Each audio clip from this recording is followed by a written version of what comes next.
Hi, everybody. Diana here at Heartfelt Creative. Welcome to this week's episode of Good Gadgets. I hope you're all having a great week. I hope you're enjoying some sunshine, but not too much heat. I know some of you are sweltering this week. I'm sorry about that. Last week, we talked about square up rulers. I showed you 3 different types, did a little demo on them, kind of talked about my journey with them and all. I hope that you found that helpful. This week, we're going to talk about 2 more rulers, but they're rulers that I won't be without. I've been using them for, a good many years now.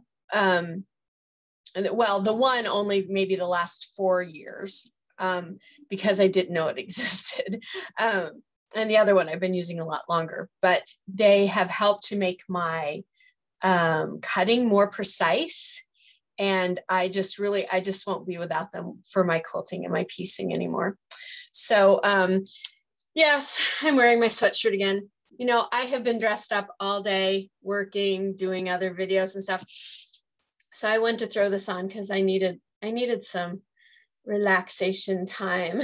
Even though I'm doing my video, I needed to be a little more relaxed. So whenever you see me in this, I've already done the whole dress up thing all day long. So I know y'all don't care, but I know someone out there's going to say, does she always wear that sweatshirt? It is my favorite.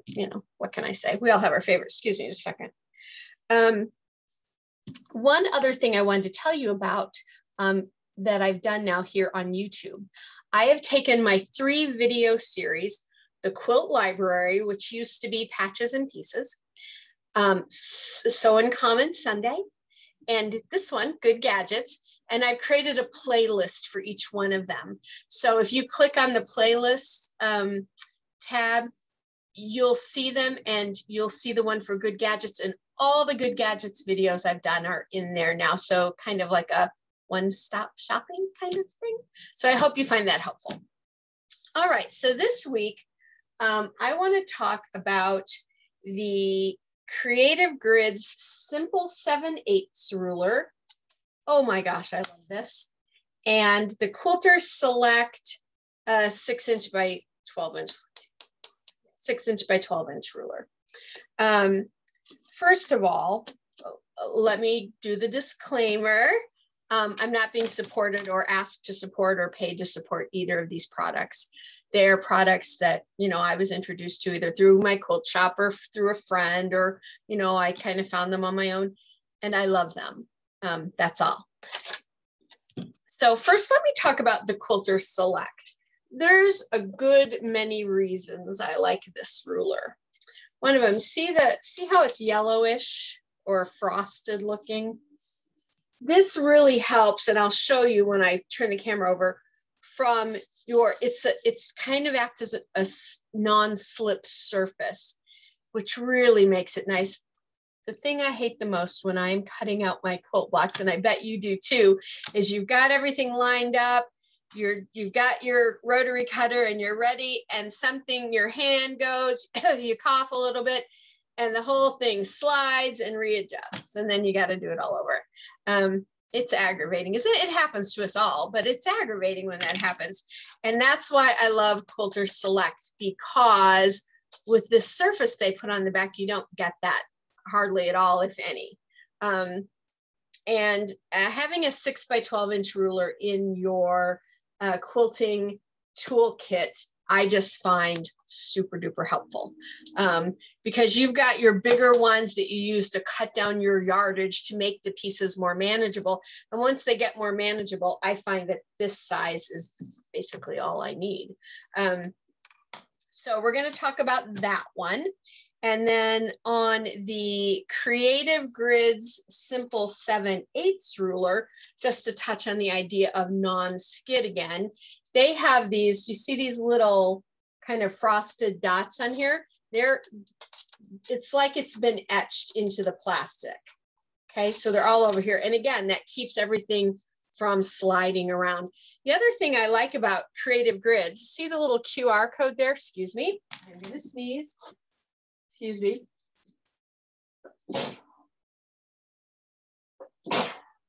I'm so sorry. Oh. It seems like all I do from March through November practically is sneeze anymore.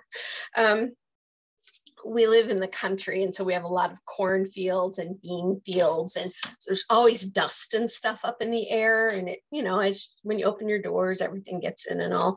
And then of course, as a quilter, you all know your fabric sheds dust all over the place. So it's like a constant struggle. It's real. But anyway, what I was saying was the Creative Grids ruler. See the little QR code here? If you snap a picture with that with your phone, this brings up more information about this ruler from Creative Grids. I love it that they do this. I think it's on the packaging for this as well, this QR code. But instead of having to save the packaging, it's on here. So you've always got it. I really like that. I think that's kind of a little, I hope someone got a good Christmas bonus when they thought that up, because I think it's a great idea. All righty. So what I want to talk to you obviously is about cutting, and when I use this one and when I use this one. So let me flip the camera over. All right, so we have just a strip of fabric here that I pulled out of the stash.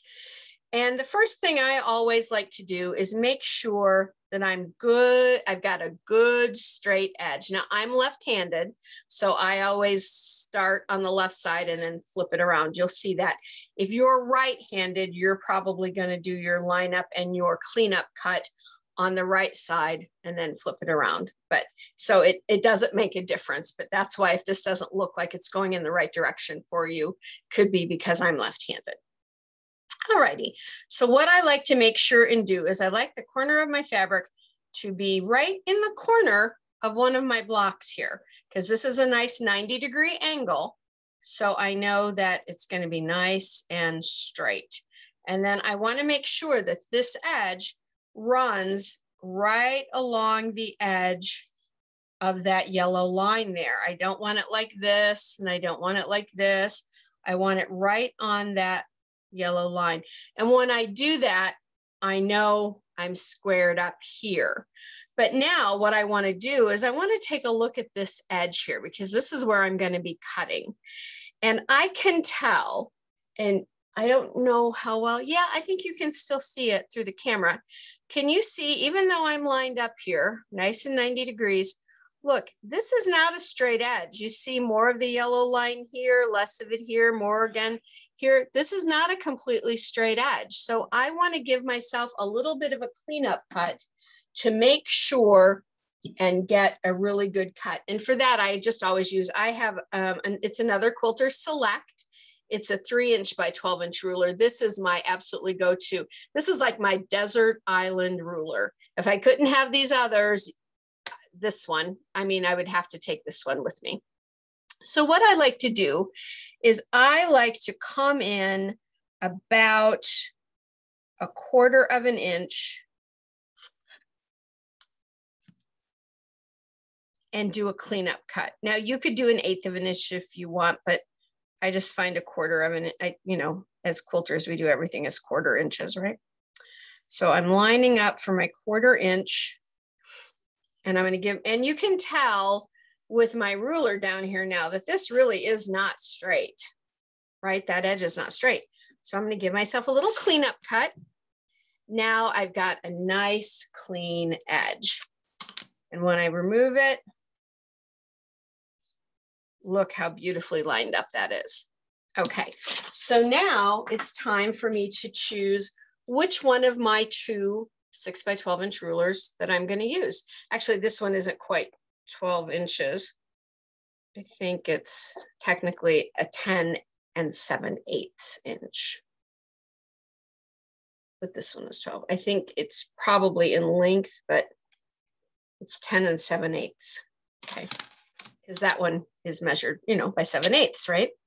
All right, so I need to decide which one I want to use. So first of all, I'm going to turn my fabric around now, and you'll see why. And so I would look at my instructions for my quilt block, and it would either tell me to cut something to, say, a 1/2 inch or 7/8 of an inch. And when do we see 7/8 of an inch coming into play? Of course, when we're doing half square triangles and quarter square triangles, that's when we see 7/8 of an inch coming in, because on our half square triangles, let me grab a little half square triangle. I've got one that's not a, yeah, here we go. So remember on our half square triangles that of course our seam allowance is always a 1/4 inch, but remember on our half square triangles, we have another seam that we have to take allowance for. So if you add that extra 1/4 inch, then you're at your 7/8. So that's where that 7/8. I know some people are like, why in the world would I do 7/8?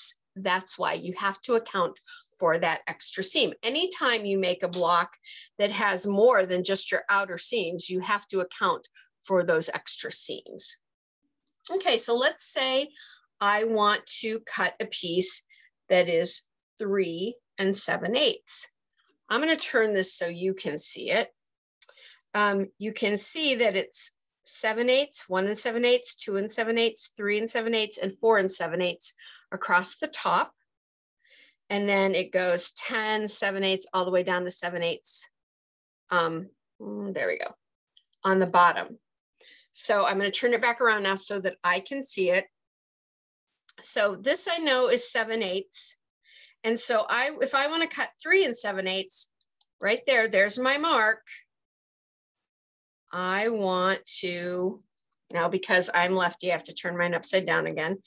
I place my 3 7/8 inch mark right on the very edge of my fabric.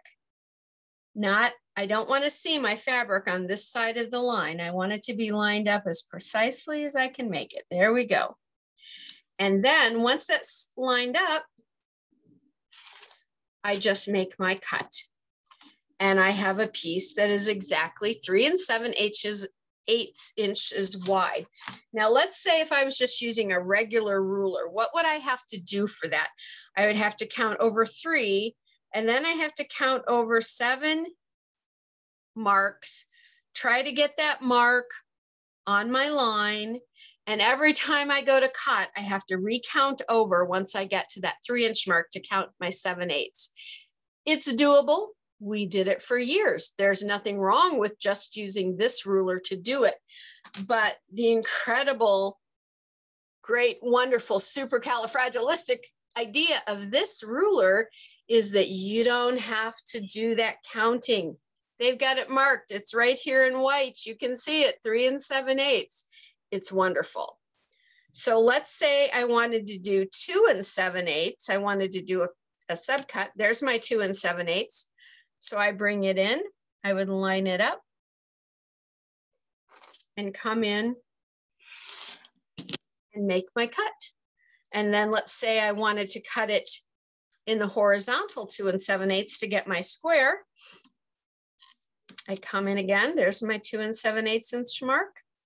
I line it up, cut that. And now I have my perfect little square that's 2 7/8 inches square. And I love it. And I didn't have to count marks. I didn't have to try and find my spot. I didn't have to find something maybe to mark my spot. It's just right there for me. So I use this ruler stays in my ruler stand here to my right on my cutting table, because anytime I'm going to make half square triangles or quarter square triangles, anything where I need to cut at a 7/8 inch, this is my go-to ruler.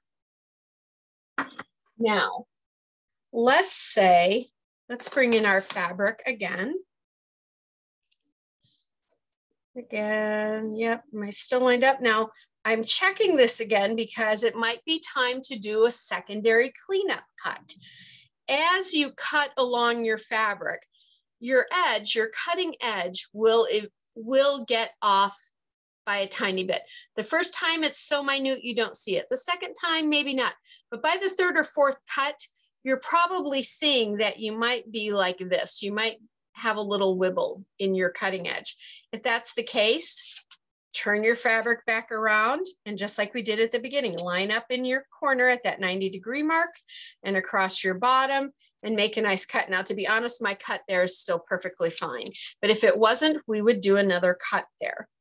So now I'm going to bring in my Quilter Select ruler. This is pure inches, just 1, 2, 3, 4, 5, 6. It's got beautiful markings at the 1/2 inch and the inch. And again, pretty easy markings to see where your 1/8 inch, your 1/4 inch, your 3/4 inch, all of those marks, you can still see them very easily. So I cut the same way. If I want a 3.5 inch cut, I just count over 1, 2, 3.5, which is right there. Hang on. Yeah, there we go. No, wait. 3.5, there we go. I don't have to turn this one with the 7/8 inch ruler because of the way it's made. I have to turn it in the other direction, but I don't on this one. You do the same way. You get it on your 3.5 inch mark and you line it up on your edge and cut. And you have a perfect width of 3.5 inches. Now we'll go ahead and make a 3.5 inch square. So again, we find where our 3.5 inch, 1, 2, 3, there's our 1/2. You can see it very plainly. Get it onto the edge there, lock it up, cut. And then you have a perfect 3.5 inch square. So there we have our 2 7/8 inch square, and there we have our 3.5 inch square. Now see, with my go-to ruler, I couldn't have done my 3.5 inch with my ruler. This is only 3. I would have had to turn it this way and do it. And I could have, but then I only have that 3 inches to work with. And if I'm only doing a 2.5 inch strip, that would work okay for me. But by having this ruler, I can do something that's at least 6 inches wide before I have to do any kind of turning or anything of that nature. So it's a simple idea for both of these. There's nothing complicated that I really wanted to tell you about, but it makes your precision in your cutting so much better when you use rulers like these for your cutting rather than doing something like this. And I will tell you, I'll be the first one to tell you that I am guilty of cutting in this way. And it doesn't always cause me any problems, but when it does, then I'm just like, oh, I should have cut it in the right way. And that is by lining stuff up and going 1, 2, 3. Oh, there's my 1/2 on my mat. I'll just come over here and line up on my line like that. There's my 3.5. There's my 3. So I'm going to line up right there, and I'm going to make my cut. And that's perfectly fine. But what happens? This is a pretty new mat. Actually, it's a really old mat, but I just hadn't used it. And when I got it, it's a pretty new mat. And these self-healing mats, these lines stay pretty nice. But underneath this mat is one of the white cutting mats. You've seen me use it in my videos forever. But what I found is that material was dulling my rotary blades. And these lines, they were actually getting grooves in them that were deep enough to splay the lines open. And when that happens, you're not getting a super accurate cut based on these lines. And I think that's the general reason most folks say don't cut in that way, is because over time, these lines might disappear, they might spread a little, and you don't get a truly accurate cut. But with something like this is never going to change. So if you're coming up to your, there's my 2 7/8 mark, lining up. So I don't care about these lines in here. There's plenty of reasons to use these lines as guides and things, but for cutting, I don't have to worry about what's going on with these lines because I'm using the line right on the ruler and right on that clean edge of my fabric. And then I'm making my cut. Flipping my fabric. And finding my 2 7/8 inch there. There it is. See, it tells me 2 7/8 there. It tells me it up there. Tells me it down here. Tells me it up there. So it's marked in several places. I'm just lining up on my edge and making my cut. Now let's compare 2 7/8 and 2 7/8. Wait, that was the wrong one. This is the 2 7/8 one. Is it? Oh, that's a, no, that's a 2 7/8. This is not 2 7/8. This is 3 inches. Hang on. I need to do one more little big cut because I cut it from the wrong direction. That's why. I forgot to turn it over. Here we go. Now we're going to get it. There we go. With a lefty, you have to use this ruler upside down. Thank goodness all the marks are so great. Because what I had actually done is cut myself a 3-inch square because I had used it from the regular direction. That's just a handedness thing. It has nothing to do with this. There we go. So now I have my 2 7/8, and look at how perfectly cut they are. They match up completely. So really good accuracy with that. And then here's my 3.5 for my other. So that's what I wanted to share with you today on Good Gadgets. Let me flip the camera back around. That was today's Good Gadgets. Kind of simple, kind of a quick one, but not all things have to be long and complicated and drawn out. And y'all know I could talk all day long about these things, right? I could get into math and stuff like that, but you all don't want that. I just wanted to show you how nicely you can cut your squares when you use 2 really good products. All righty. So I hope you have a great week. Don't forget, you can find all the Good Gadget videos now in the Good Gadget playlist here on YouTube. Have a great week, everybody. Go sew something beautiful, and I'll see you soon. Bye now.